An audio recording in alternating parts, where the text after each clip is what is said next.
Hey everybody, it's Wolvash. Welcome back to Werewolf, the Apocalypse, Heart of the Forest. Alright, so last time we just finished wrapping up meeting Lisa and, what was her name? Lisa and Kim in the town center, and we talked, got a little bit of willpower gifted to us, and then they left. So now we're going to go explore the old cemetery. Matters of the Soul.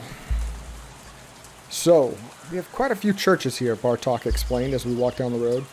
2 Orthodox, 1 Catholic, and even 1 Baptist church, he said, as though it were something uncommon. So I asked about it. Doesn't seem like a lot of churches. I'm from the American South. That's a lot of churches. And what's so special about that? I wasn't sure what he meant. He looked at me, a bit disoriented, and then it hit him. Oh, of course. You're not from here. Well, Poland is almost exclusively Catholic, so it's a bit uncommon to have all these denominations in one small village.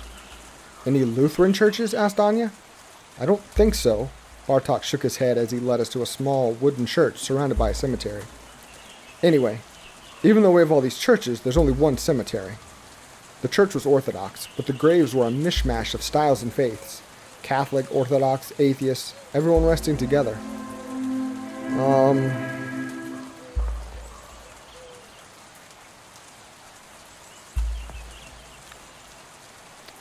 It wouldn't make me mad that he didn't approve. There's something poetic about it. Everyone's equal in death. That's a nice sentiment. There's something poetic about everyone meeting in the same place when they die. Bartek smiled. There is, isn't there? He looked at the cemetery, and for a moment he seemed lost in thought. All of my family lies here, he said. I mean, the ones that are dead. Hey, what do you think? What do you think happens when you die? I hoped for something fair. I'd like to think that it's something fair. I like the idea of judgment, you know? I mused. Maybe you look at your life and finally know why you were doing the things you did and what came of it all. It would make sense. Bartek nodded. Yeah, it would. I like to believe it does. He looked over the cemetery fence. Well, anyway, this is it. The spiritual heart of Białowieża. We can go see something else if you like. So that's where we stood. I wanted to go in, and he was clearly scared to let me enter the cemetery. I just went in. Not so fast. I wanted to look for my family here. Remember, I smiled. No. Let me try that again. Take 2. Take 2, director. Thank you. Not so fast. I wanted to look for my family here, remember? I smiled, opening the gate. Bartek shifted uncomfortably. I don't know if that's a good idea. But why? What? Why? I turned to him, surprised. I mean, I told you, people have weird reactions. Maybe it's better to leave it alone. So what are we waiting for? Anya smiled at him. He mumbled something and led us through the labyrinth of graves to the far end of the cemetery.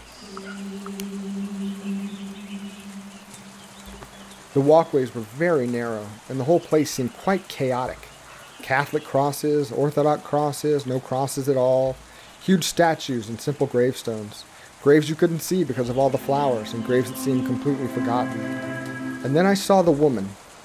Tall, broad-shouldered. Everybody is broad-shouldered. Apparently Poland is full of hardy, broad-shouldered people. Tall, broad-shouldered, and long-legged, with gray dreadlocks pinned to the crown of her head. She must have been in her late 40s or early 50s. She was marching through the walkways with fury in her eyes. Bartek quickly stepped in between the graves to get out of her way. I did the same. I followed his lead. I think the woman didn't even notice us, lost in thoughts and anger. Bartek looked at her with a mixture of fear and disdain. I asked Bartek about her. Who was that? I asked, watching the woman leave. Bartek winced. Oh, that's Olga. She's a local activist. She left Białowieża when she was 18 or something, and returned a few years back with the notion that she was going to change this place. He continued to the far corner of the cemetery. There, seemingly forgotten, covered in moss, was a lonely grave. It was damaged. The tombstone was broken, deliberately. Someone had obviously smashed it with a hammer. The name was half erased. The plaque was also damaged. Someone had tried to scratch out the name, but the letters were still visible. There was a circle around the grave. There was a circle of coarse salt around the grave. I'm sorry, Bartek. I didn't want you to see that.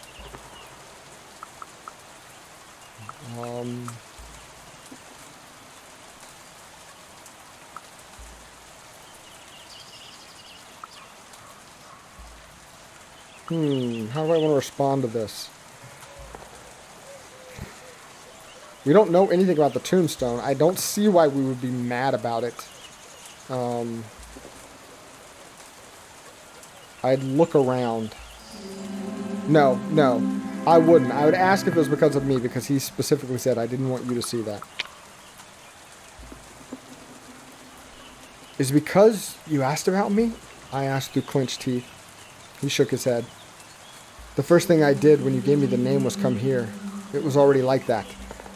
Anya squatted and looked at the plaque. I can't read it. The letters are all wrong. She glanced at Bartek. Is it Russian? Belarusian. The same letters, different language, he explained. There were a lot of him here before the war. I looked at Bartek, hoping for some context. Bartek put his hands in his pockets. So, you don't know anything about your dad's side of the family? He asked me cautiously. Whatever happened at least 70 years ago? And someone still remembers. He had a point. I don't know them. My mom left my dad when I was just a kid, so I don't remember much, I admitted. And she kept me away from them. She doesn't even know I'm here. I didn't tell her I was visiting Białowieża. Maybe he was abusive? Said Anya carefully. Perhaps she wanted to protect you? Yeah, I guess. I looked at the grave. I looked at the grave for the last time. My family's name looked strange written in the unfamiliar Belarusian letters. As we were leaving, I was thinking. I was onto something.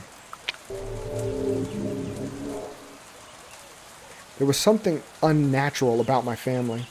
And me coming to Białowieża had stirred some old demons. I just had to find out what my ancestors were doing there. Who they were. That thought, I left the cemetery. Alright. So now, the day was hot and beautiful, but I couldn't stop thinking about the devastated grave. So, to think about it, we went to the abandoned railway, like you do. It's always the third stop on any tourist attraction. Train spotting. Oh, are we going to get, like, addicted to heroin? Or Bartek wanted to show us the most picturesque spot in the area, said Anya. Maybe that's not the right word, he said, frowning. Well, it's not like it's that beautiful, but it has, you know, an atmosphere, a climate. Ambience? Ambience, Anya said at the same moment as I, and we laughed. Ambience, Bartek smiled, visibly relieved. I meant ambience. We ended up on some abandoned tracks. We soon left the village behind and ended up on some abandoned railway tracks. So this is where the magic happens. I grinned and pointed at empty bottles and used condoms strewed along the tracks. Well, that's gross. Okay, if you've ever been along railway tracks, it's not a good place for that. Like, it's really bad, uneven ground. There's nothing but hard stone and, like, big splintery logs and then 2 iron bars. That train's roll over. Oh, maybe not abandoned railway tracks. But anyway, you get my gist. That's desperate, drunken, like, prostitution happening on there. There's no, like, midnight trysts going on between lovers.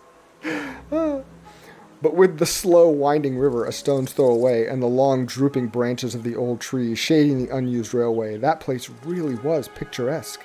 The bees buzzed around us, the birds sang like there was no tomorrow, and the fragrance of herbs hung thick in the air. My head was spinning. Why was the track abandoned? Why is the railway no longer in use? I asked Bartek. I wish I'd been able to come here by train. The bus was awful. It was a cargo line, he shrugged. He seemed upset. Is there a story there? I coaxed him to continue.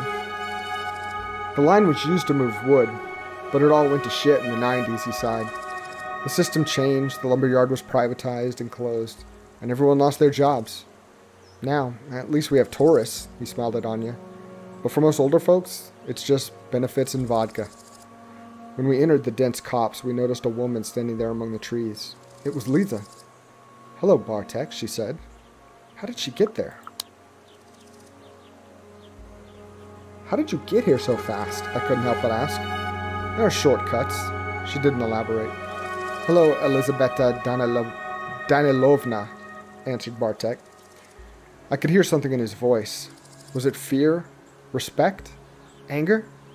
I couldn't place it. She smiled. Do you mind if I join you? She asked. I noticed Bartek getting tense. So what's the story with you two? I asked Bartek. She's from around here. He shook his head. But she helps with the protests. You know, Lisa turned to me, the protest against the logging that his father so eagerly promotes? Bartek winced and snapped. I guess. Sorry, shouldn't we coexist with the forest? That means taking what we need to survive, just as everything does. 6,000 trucks of wood isn't taking what you need, kid. He threw me a glance, looking for help. She had a point. Don't look at me, Bartek. I think it's barbaric. I wasn't about to beat around the bush. If it was about local action, there would be a problem. Wouldn't be a problem, Anya chimed in. But it isn't. Giant corporations are at work here, with heavy machinery. Ask your friend about his father's money and his clients, Lisa shrugged. Bartek stormed away. I shrugged and followed him. Lisa followed me. We walked the narrow path. The path was too narrow for all of us to walk together, so at some point I found myself walking with Lisa. She would squat from time to time and collect some herbs. So, you're looking for your roots, she said after a while. Why? Why was she asking? What's it to you? I asked back. I could use any help I can get, just as long as there's no strings attached. She laughed a throaty laugh. You're a smart one, aren't you? Sit down with me. She nestled among the roots of an old tree, reached into her basket and took out a blunt. Let's have a smoke and I'll tell you a story. She noticed when I hesitated. You need to hear it. I sat down. Tangled roots. Lisa let out a cloud of smoke and started talking. From what I learned from Bartek's grandma, you're asking the wrong questions about the wrong people. Why shouldn't I be asking about my family? I was asking about my family, I pointed out, but not the right branch of the family, she said. Your grandfather wasn't from this village. This is a tainted land, girl, she continued. So much blood was spilled that Pusha almost lost her mind. Pusha? That's what it was, I'm pretty sure. Pusha. Pusha was one of the words for the forest. Polish had lots of those, but she used it in a weird way. Why do you call the forest Pusha? Isn't Las the right word? I call her Pusha because it's her proper name, she huffed. Las is to Pusha what dog is to a wolf. Domesticated, enslaved, used. Pusha is the primal forest, the one untouched by humans. Primal, strong, and feared. There was admiration in her voice, and I realized that the word that sounded like the rustle of leaves, like the wind. Pusha. Pusha. Pusha, not Pusha, Pusha. As I was telling you, Pusha almost went mad, and it's not wise to wake those spirits, especially not now. What spirits? You mean the dead? I asked. She looked at me with those uncanny eyes. Her gaze was almost unbearable, hard, with anger smoldering somewhere deep within it, ready to jump at my throat. And then suddenly something changed. Lisa sighed heavily. You have no idea, do you? About what? What do you mean? I asked. So you have no idea who you are? She stated. Nobody told you what it was like here during the war and after it? Her eyes lost focus as she was looking at something only she could see. In 1939, when the war broke out, first came the Germans and then the Russians. You know, they actually worked together. Stalin never forgot that he was beaten by the Poles in 1920. She shot me a glance. I nodded politely. I didn't really care, but I nodded politely. Oh, you have no idea what I'm talking about. It doesn't matter, really. She took a drag. Anyway, many millions of lives later, Stalin and Hitler stopped sleeping together, so to speak, and the Germans came, and the Russians again, and then there were the forest soldiers. The forest part got my attention. Yeah, forest part got my attention. I nodded so she would continue. The forest part got my attention. They started as Polish soldiers, but then the war ended and they became guerrillas to fight the Russian occupation, and then they ended up as desperate bandits, she sighed. For the people who lived here, they were all the same. Germans, Russians, forest soldiers. They killed, they maimed, they tortured and burned villages. It didn't matter what language they spoke. What did it have to do with me? Thanks for the history lesson, I said, but where do I fit into all of it? My great-grandparents were from here, she sighed. After the war, there were some changes. My whole family was sent to Siberia to die. My grandmother was the only one who survived. She met a Buryat shaman, and here I am. But your story is tangled with all of this. She looked straight at me. Have you ever wondered what your grandfather did during the war? Suddenly, I felt dizzy. I wanted to answer, but suddenly I felt dizzy. The smoke from her joint smelled funny. Of forest moss, strange herbs, and ash and blood. I tried to stay focused. I focused and understood that the strange feeling came from within. It was like a long-forgotten dream, like an ancient memory suddenly brought to life. I let it in. We are sitting around the fire, deep in the puszcha. The others are sleeping. I listen to the whisper of the leaves. The forest is speaking to me, demanding action. It wants me to be its revenge. I understand what has to be done, and I can't wait to be the forest's revenge. I wake the others and tell them the plan. Tomorrow, we're going to burn a village. I sit by the fire and listen to wolves howling to the moon, weeping for their slain brothers and sisters. When I came to my senses, Lisa was still looking at me. I ran it over in my head. If I understood what you're saying, I looked at her. Something from my family's past cast a shadow on my future? She shrugged. I've told you everything I know. If you want more, talk to my girlfriend. We'll be at the logging site tomorrow. Good idea. I will, I said. Now I finally knew who and what to ask. There you are, Bartek waved to me. I thought I'd lost you. I said my goodbyes to Lisa and we went back. The bison statues were watching me with their creepy, painted eyes, as though they knew me. We called it a day and went back.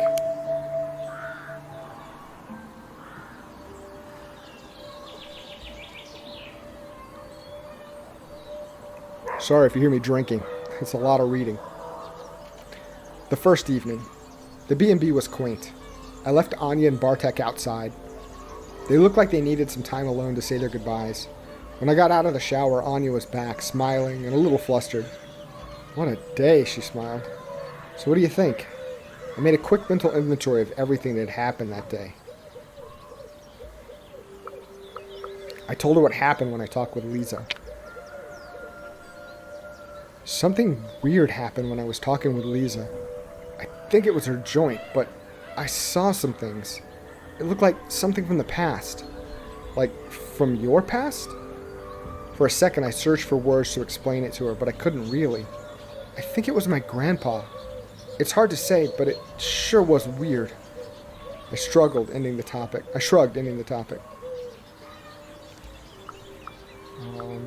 They were cutting down the forest. I can't believe they're logging here. I shook my head. Isn't the forest on a UNESCO list or something? Yeah, I thought I wanted, yeah, I know. I want to check this protest people we were talking about. Maybe we could, I want to check out this protest people we're talking about. Maybe we could go there tomorrow. I remember the scene at the shop. Remember the shop? The tension seemed almost unnatural. A few words more and it would be a regular fight. Maybe they just envied Kim's style, Anya tried to joke. But she seemed worried. Went to the graveyard. What happened here that people are still vandalizing my family's grave? What did my grandfather do? She put a hand on my shoulder. Whatever it was, it's not your fault. It wasn't, but it could be my responsibility. I didn't feel like talking anymore. You know what? I'm seriously tired. Let's call it a day, shall we? Soon we were both in our beds, ready to sleep. Even though I was tired, sleep didn't come quickly. Anxiety was spreading its cold, writhing roots deep into my chest and stomach. I lay there for some time looking at the silver rectangle painted on the wall by the moonlight. When I closed my eyes, I could still see the weird vision I had that day. My roots were here. I could feel them, almost touch them, and they were reaching to me. I felt I was closer to getting my answers. I felt that the answers I was looking for were within my reach. I just had to go see the logging protest, meet the right people, and make them talk. After a long while, all those thoughts became blurry. They slowly started to turn into pictures, sounds, and colors. Are we asleep in the woods again? The railroad tracks remember times of their glory. The trees around them whisper about forgotten secrets. I tremble. Something is coming. It's huge and monstrous. I'm a cub. I'm a wolf cub, like the ones my grandfather told me about. I will grow and my fangs will become sharper. I will taste blood. I feel a pull and I surrender to it. I run towards a clearing. There are piles of fresh corpses of people who died too young, skinned and mutilated. Their loved ones stand around them grieving, unable to do anything, waiting. And suddenly, they're just trees and tree trunks. I look around. I start dancing. That's definitely not me. No dancing. I look around. My nostrils flare. Who did it? Who murdered the trees? There's a stench in the air like meat rotting in acid, but somehow worse. I see the monstrous army. Their mandibles are whirling chainsaws. Their long metal arms are wrapped with black pipes that look like glistening intestines. Their smell is vile. They wait, unmoving. I charge at them. I try to breathe through my mouth as I run toward the machines. I hit and kick them blindly, screaming at the top of my lungs, and in my own screams I hear strange whispers. They tell me to look at the sky. There, between the stars, two shapes circle each other. An old, sad wolf with gray hair and a white weasel. They keep their eyes on one another as they continue their dance, suspicious, but not hostile. We need to fight the enemy. The awful, rotting stench. I know that much. But how can we do that when we don't trust each other? They stop. They look at me and the clearing. I reprimand them? This takes some will and it's analytical. I'm gonna do that. Stop it! You've wasted enough time. Once again, I don't recognize the words, but I understand. They come down to me, and their voice is of the Puscha. Welcome back. You've been away for far too long a time. And then I wake up. Out of the dream. A white weasel. Can we be a wereweasel? A wereweasel sounds interesting. Alright. Chapter 2. Logging. You know what? It's a bit of a shorter episode, but I think this is a pretty nice cut. So why don't we stop right here, And we'll pick up next time, and we'll see what we're going to do about the logging. This is a weird game. I mean, game is stretching it thin. I'm not sure what the story is yet. We're like in a logging town. Like, are we literally werewolf, like Captain Planet? Are we defending the forest, but through, you know, evisceration and cannibalism? I don't know. I guess we'll find out if we keep going. Guys, thank you for watching. Come out next time, and we'll start Chapter 2, logging. Take care.